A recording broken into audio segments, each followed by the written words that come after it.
हनुमान जी तो लंका ही कूदे। आप ये समझ लो समुद्र कूदने से भी बड़ा चीज है भागवत के स्कंधों के श्लोक को कूद जाना, क्योंकि ये साक्षात श्री कृष्ण है।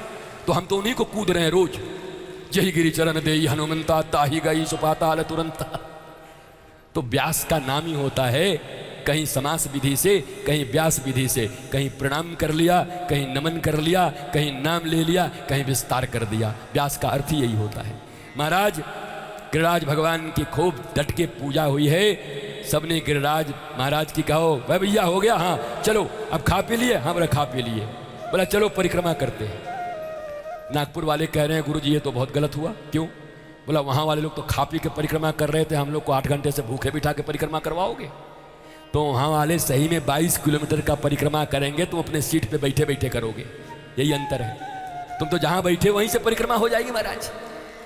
वो तो खाए तो 22 किलोमीटर चले, तुम जहाँ बैठे हो वहीं से बैठ करके मानसी परिक्रमा हो जाए। मानसी पूजा का बड़ा महत्व है जीवन में। एक महाकंजूस सेठ था महाराज, महाकंजूस, कुछ न भोग लगावे, दिन रात मरमराता रहे। एक दिन आके एक महात्मा ने कहा अरे भाई तुम मानसी पूजा तो कर दिया कर। बोला कितना खर्चा होगा? बोला 1 रुपया भी नहीं। हाँ तो बताइए हम करेंगे। रुपया खर्चा ना हो तो कोई भी पूजा करेंगे। तो मानसी पूजा उसने बता दिया करने को। कहा भैया प्रेम से आंख बंद करके और ऐसा समझा कर गंगा जी से स्नान करके आ गए, जमुना जी से स्नान करके आ गए। सोने का एक बहुत बड़ा झूला लगाया है, उस पर हमारे ठाकुर जी बैठे हैं और खूब बढ़िया सोने के पात्र में हमने खूब बढ़िया रबड़ी बनवाई है, एक से एक व्यंजन बनवाए हैं, सोने की थाली और कटोरी में लाए हैं, खूब बढ़िया दिव्य अमृत जैसे पकवान बन गए हैं, चारों तरफ सुगंध आ रही है और सोने के चम्मच से भगवान जी को खिला रहे हैं और खूब प्यार से तुम खिलाते रहना। ऐसे करोगे तो मानसी फल तुमको मिलेगा। बोला पूरा फल मिल जाएगा? बोला पूरा फल मिल जाएगा बिना कुछ किए। बोला वाह बहुत बढ़िया। तो महाराज मानसी पूजा कर रहा था। एक दिन मानसी पूजा करते करते जो पंडित जी बना रहे थे, बनाने वाले, तो पंडित जी बनाते बनाते बनाते मानसी में ही कह रहा है हे, इतना चीनी मत डाल। इतना कंजूस सेठ था कि मानसी में उसका 2 चम्मच चीनी दूध में ज्यादा डाल रहे थे। बोले निकल। भगवान इतने प्रसन्न हुए कि बारे भैया दुनिया में बड़े बड़े कंजूस बनाए थे, ये मानसी में भी निकलवा लिया कि इतना चीनी नहीं डलेगा। तो भगवान खुश के प्रकट हो गए और वो कहा वाह गुरु जी आपने सही कहा था, मानसी पूजा से भी भगवान खुश होते हैं। हमारे सामने प्रकट हो गए। बताओ बिना पैसा के प्रकट हो गए कि नहीं ठाकुर जी? बताओ। तो तुम लोग कंजूस भी तो ऐसे नहीं हो, कंजूस भी बनो तो ऐसे बनो कि मानसी भोग भी लगे तो उसमें से भी 1 किलो आटा निकाल लो। नहीं नहीं इतना आटा नहीं लगेगा, हटाओ। सचमुच का तो लगा नहीं सकते, कम से कम मानसी में करो। तो मानसी परिक्रमा का बड़ा फल है।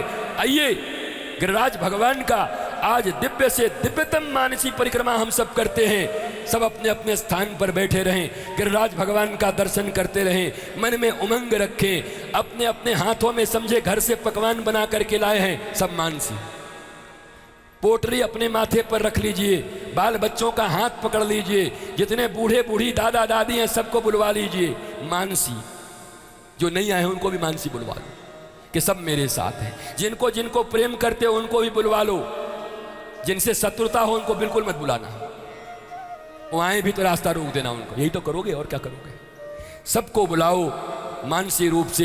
अपने पूर्वज, अपने पितृगण, अपने दादा दादी, माता पिता, जो बच्चे नहीं आए हैं उनको भी मानसिक रूप से यहाँ रखते हुए आइए भगवान गिरिराज की परिक्रमा करते हैं। भगवान गिरिराज की परिक्रमा का फल मेरे जाने के बाद तुमको पता चलेगा। इस पांडाल से तुमको कह के जाता हूँ, अगर हृदय से आज परिक्रमा लगा दिया तो तुम्हारे मन की हर शुभकामनाएं पूर्ण होंगी। ये पक्की बात तुम समझ लो। पर मानसिक रूप से तैयार रहो, हृदय में भाव रखो कि हम गिरिराज जी पहुँच गए हैं, वृंदावन पहुँच गए हैं। आइए भाव से गिरिराज भगवान का परिक्रमा करते हैं। बोलो गिरिराज